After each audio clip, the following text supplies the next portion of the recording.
Okay, so kiddo is laying down for now, and I'm going to throw together the grocery list and we're gonna go.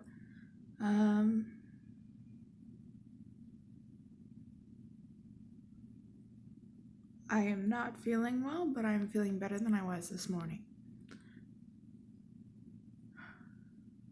And I have less of a cough.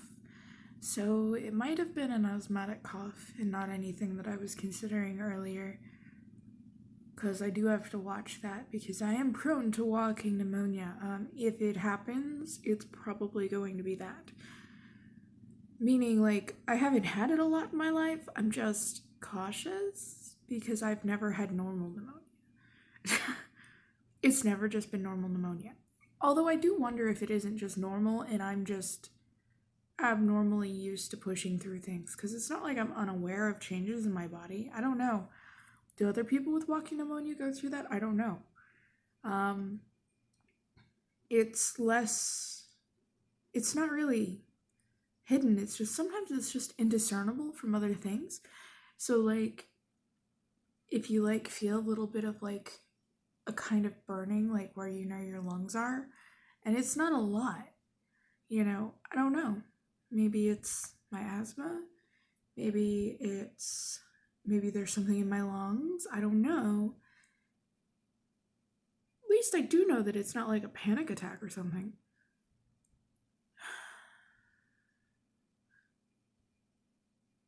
I'm not even going into that stuff. Some people are idiots. And I'm going to leave it at that. So, I mean, last time I had a problem like that, I also had a cold, so I was taking like Mucinex or something, because it was really, really bad. Usually I stick with generic stuff. I only go to like resort to that if it is like the flu. If it is bad enough that if I don't, probably gonna end up in the hospital. So yeah, I try not to do that. Anyway, so it probably wasn't just a cold. But I ended up throwing up instead because I can't just cough it up.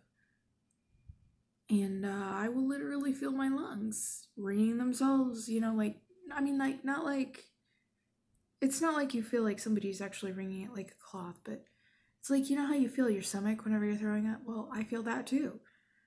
Like a really bad cough, except, while I'm puking, I'm also coughing things up because there's literally no other way that my body can do that. I don't know why.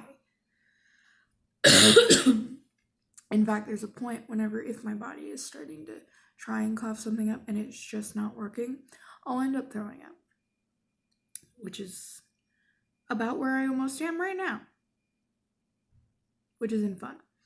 So it'll just kind of come up just far enough to make me choke. And that's it. It's not like I have a gag reflex in my lungs. It won't come any further than that on its own. So it'll get to the point where I'll cough up just enough, just far enough that it'll get right where I'll choke on it. And then I'll throw up, basically. Basically, it makes me gag. It triggers the reflexes, but it won't come the rest of the way up. I've tried a million times to learn how to do so. It isn't going to happen, like, ever. It's just going to make me throw up. So, you know what, though? I've probably avoided having pneumonia so many times because of that. So I'm not even mad. It works, so I just leave it. Anyway, there are like a million things where, you can get like a little bit of fluid in there, just some phlegm or whatever, and it doesn't even cause pneumonia, I guess. It's just a chest cold at that point. But that can turn into pneumonia. So, like, yeah.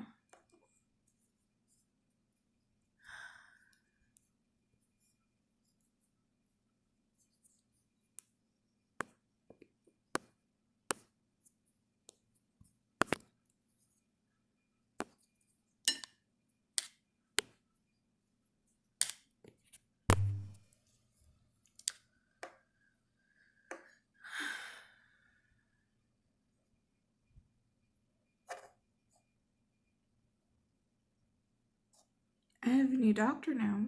I haven't gone to him yet. I meant to go on Friday, but there was just no time. The interview, I was there at the office for like 3 freaking hours. So, I'll go Monday. Because the chances that training starts Monday are slim to none. Probably doesn't. So I think they were talking about training starting in February. So if I get the job, it's not starting tomorrow. I mean, it's not starting Monday. So I hope I get it. Sounded like a really nice place to work. They had good benefits, good pay, and the job was something that I am legitimately good at without even really trying all that hard. Like, well, sometimes you have to try to be nice to people if they're just being a dick to you. But that's customer service. I don't know. I was always better at that stuff. There were always those people who would say, "Oh no, it's harder than this and this and this," and I'm just good at that stuff. I'm pants at hard sales. But if I'm just calling somebody to remind them of something, that they, or I mean, I've done promotions. I'm good at promotions. I am like offering something to somebody who already has the service, who is sort of falling back from using it. That's something I'm good at.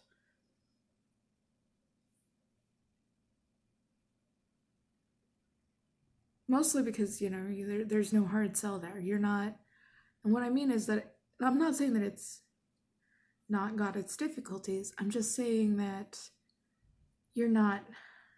I'm pants at trying to convince people who don't want something that they want something. And I end up feeling so bad about it that, yes, I will end up puking in the bathroom just out of nerves.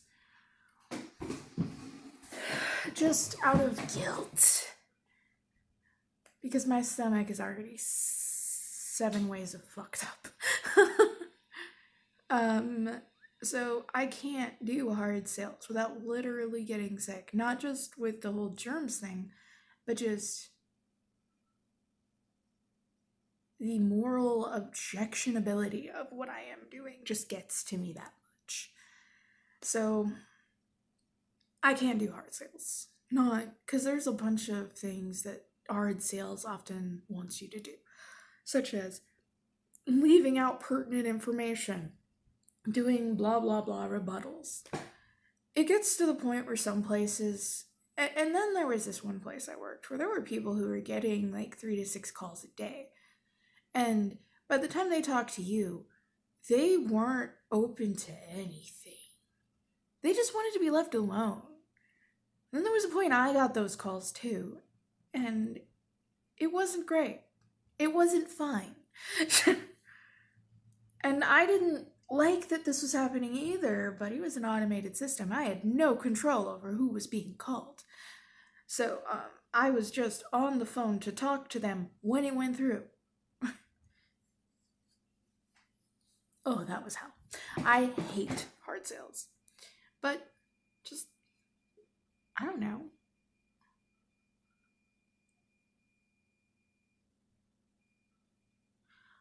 I like just saying, hey, like offering people something good. Just being like, hey, what's going on? What sort of issue are you having? That sort of thing. Like, I'm good at that sort of thing. And yeah. Over the phone,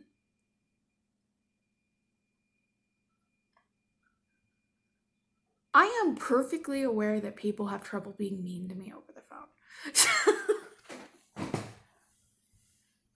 It's more or less an asset. The nicer that you are, the worse people feel about being shitty. And yes, I've run into a situation where I was so frustrated with something as a customer. I was, you know, like, oh my god, why the fuck is this happening? And that person, they had nothing to do with that. They're just the person that I'm talking to. And yes, I've had a person be calm, and then I felt like shit too. So yes, that's generally how that works. Most people, if you are just really nice to them, they will feel about this big for being shitty to you. And that's the thing, you catch more flies with honey than you do with vinegar. Also, though, in a customer service position, I tend to understand why they're upset. Because we've just all been there.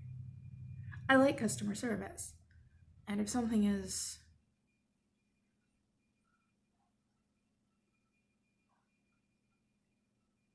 I don't know, this is something I can think of, like, people who would have a problem with this. They would just be like, oh no, this sounds so easy, and then they would just struggle with it because they're so used to being pushy. But it's the sort of thing where you can't be pushy. That's why I was good at it. And that's also why whenever they try to put me in hard sales, after I proved to be good at it, I sucked at hard sales. Because the demeanor that makes you better for either one is different. There's a point where you're just nice to someone and you're like, hey, here's a discount for you to come back. There's a difference between that and buy this newspaper. You want to, but with different words, of course. But that's essentially what it amounts to. And they're like, no, I really don't want to. Yeah. And you just feel like shit. And there are people who are literally terrorized by how many times they're getting called. And you just feel worse for that. But if you don't do what you need to do, you will lose your job. And you will have no income. And you will... that's not a good time. I don't like hard sales. There's a lot of emphasis on those numbers. A lot. And it's an uphill thing. And frankly, I do not have. While I have been told that I have a strong personality, I am not a fit for hard sales. I suck at hard sales. There's a reason I suck at hard sales. But you just have me calling people back and saying, hey, what's going on? What's the problem? Why are you using the service less? Sort of thing. Like that. There was a reason why they had me in promotions at that one company that I was at before they got rid of it. They got rid of that department. There was a reason for it though. And it was because I was good at it. I had, generally speaking, as long as I was in promotions, I tended to have some decent numbers there. Pretty consistently decent. I only really had a hard time whenever they tried to push me into the paper. Which, by the way, I suck at. Because nobody wanted to buy the fucking newspaper. And they want to buy it even less whenever they are getting called 6 times a day. Or 3 times a day. Whatever. Just stop doing that. It literally made our lives harder. Some of these people had been harassed for months and had been 6 months out of saying, take us off the list. And a bunch of other things. And they just were done. This is not a situation where people are willing to listen. This is a situation where only, the most skilled scam artist can get them to do something. And that is essentially what some of the supervisors did. There was this one supervisor who would offer to pay for it for them. Yeah.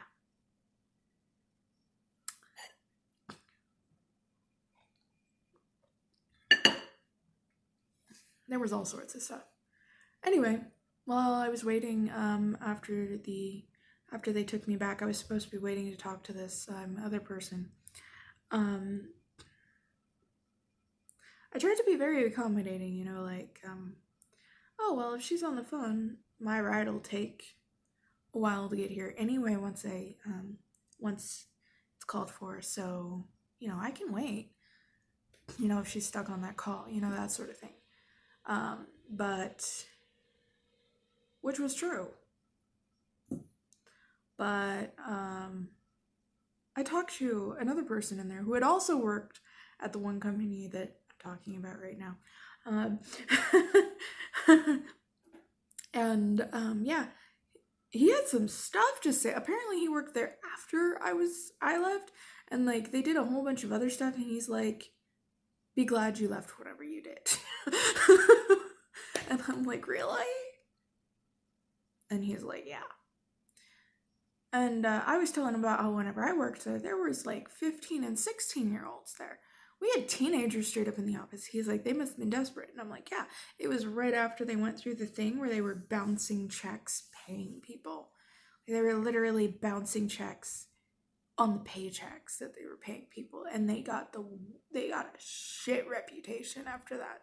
So like, I basically did it because I couldn't really find anything else. And it was a job. And I needed one desperately. So I worked for them. I had trouble finding things in between. There are some places that I did work that aren't on my resume though. Usually because I left pretty quickly because of shenanigans that went on. This one place that person had also worked, you know, because call centers often have far too high a turnover rate. I left because they were playing fast and loose with my paychecks.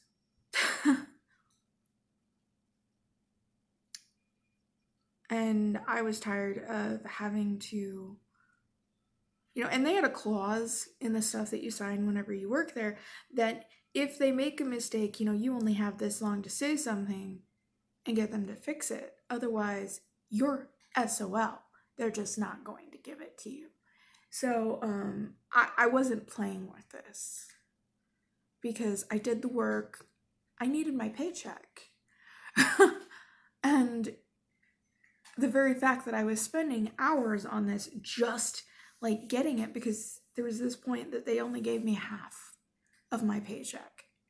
And then I had to call them, and then they only gave me half of half. Seriously?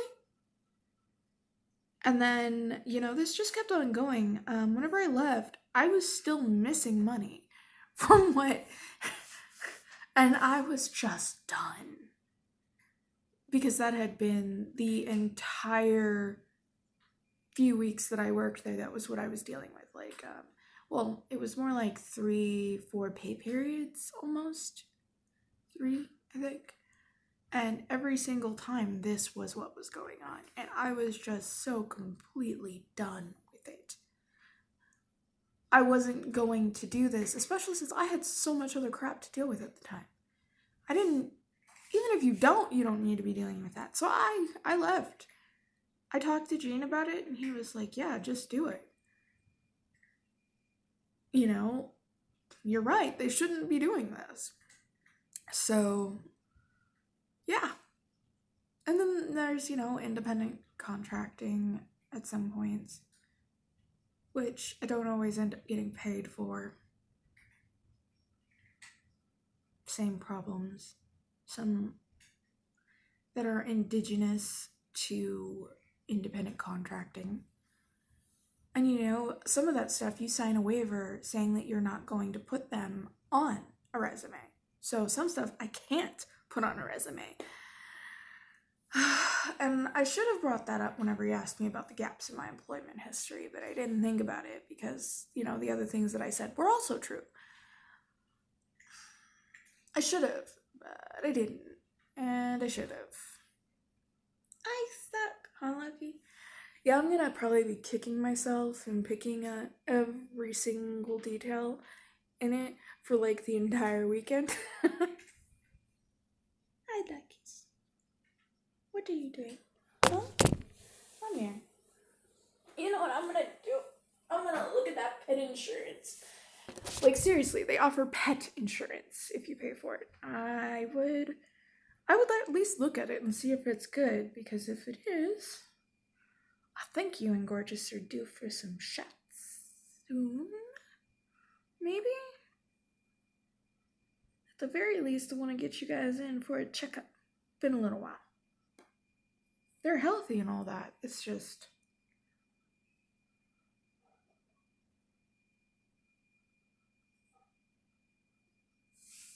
money.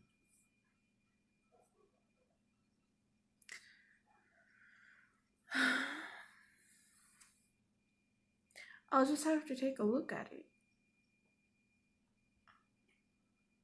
I mean, I'm good at this stuff. It's one of the few things that I'm good enough at that I can actually say that with confidence. I don't say that about a lot of things. And there are a lot of things that people say I'm good at that I'm like, nah, man, I'm just stubborn. Or, nah, not really. I just don't feel good at it. Even whenever I am my own worst critic. I will spend days going over something like this, even weeks at times, just picking at it and going, ugh, why, Luna? Why? Why did you have to ramble on like that? Like, he didn't need to know. I'm so afraid that because of details that shouldn't even impact somebody's work, somebody's hiring, could, because they slipped out during that, you know? It wasn't like a lot, but it was enough. And then, yeah, now I'm like, no, I really want this job. Oh, but that doesn't mean I'm gonna get it. And I know that. But you know what? It's actually pretty rare that I talk to somebody that I actually want it this bad. And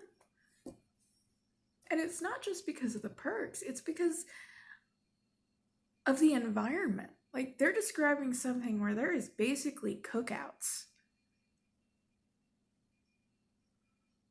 The sort of thing that you don't see on the West Coast, like, ever.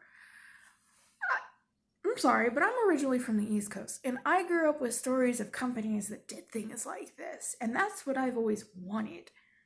You know, like, although I'm not sure that I would just be, the good little worker drone and sitting on my butt while everybody else did stuff. I'm bad at that. I only recently found something on culture differences that tells me why the neighbor across the way was so insistent that I not help and was so unspeakably offended that I tried to help. Like, I could see it on her face. Like, this was no culture clash. I can't do that. I can't just sit there and be served unless they're like a waitress and being paid. And even then, like, I have like this desire to go to ask, do you need any help? Like, that's not how I was raised. I was raised very different than that. So, I don't know. I hope I get it. Like, I want to do things like that. I like that there are office events and things that kind of keep spirits up and build a sense of community in the office. I like that. Even if the chances, even if I find large social gatherings to be exhausting, I like things like that because it gives a chance to get to know people so that, you might form friendships and connections in that environment. And I'm okay with that. I'd even probably just invite people to, to get together in smaller groups. I am not an extrovert. I can seem like one without even meaning to sometimes. But that's because I'm friendly. And also because in a high stress situation, like in job interview, I have this thing called a nervous laugh. And yeah, it sounds something like this.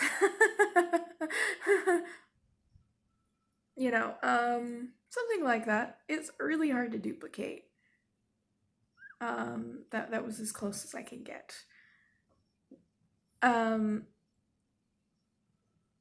It's not always uniformly the same, but the gist is the same. if you know, you can, yeah.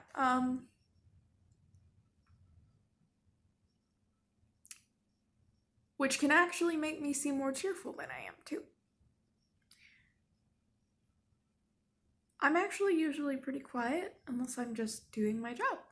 And then, sometimes I might surprise you.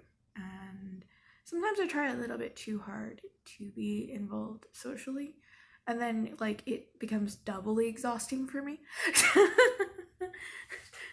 Because I'm going past what I actually. But that's more because I'm just trying to get to a point where things feel a little more secure for me. Being around people, getting to know them so that I can feel like, that's an environment where I know something of the people around me. That has more to do with past trauma, though, than anything else. I myself am not an extrovert, just not. I'm honest. I don't think some people understand what an extrovert versus an introvert even is. Because it's like the jokes that go around are, how do you know if an extrovert likes you or not likes you? They'll tell you. How do you know if an extrovert doesn't like you? They'll tell you. How do you know if an introvert likes you? How do you know if an introvert doesn't like you? And it's like, I don't know. You could just ask. That's literally the difference. Sometimes I just don't have a preference on some people. Sometimes I just think I need to get to know them before I make that decision. I'm not really a rash person like that. So I like to know who I'm getting to know first. It takes me a while to really decide about people. Once I do, though, I'm pretty loyal to those people.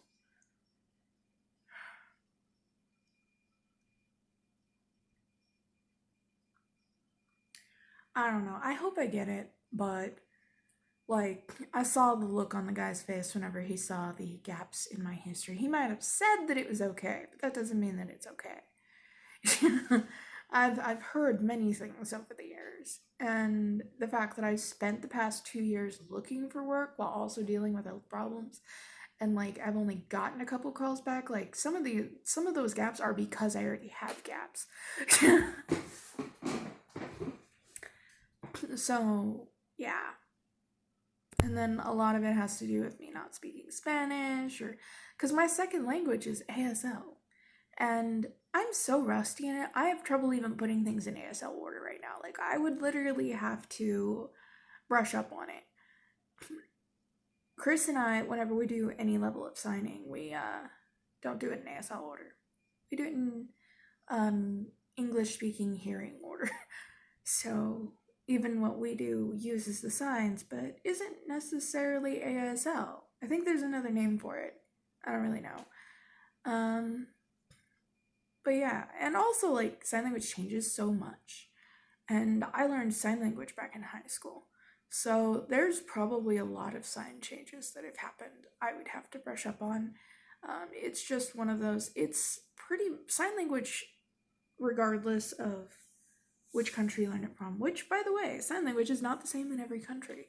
There is an international version of it so that people from different countries, they basically learn a second kind of sign language to talk to other people who speak sign language. There's like an international sign language, but it can be hard to learn on top of normal sign language. Yeah, the lady who taught me sign language, who taught my sign language class in high school, was a person who knew that, and was basically also an ambassador with sign language. So she was really good. She was married to someone who's deaf, and her twin boys were deaf too. So yeah,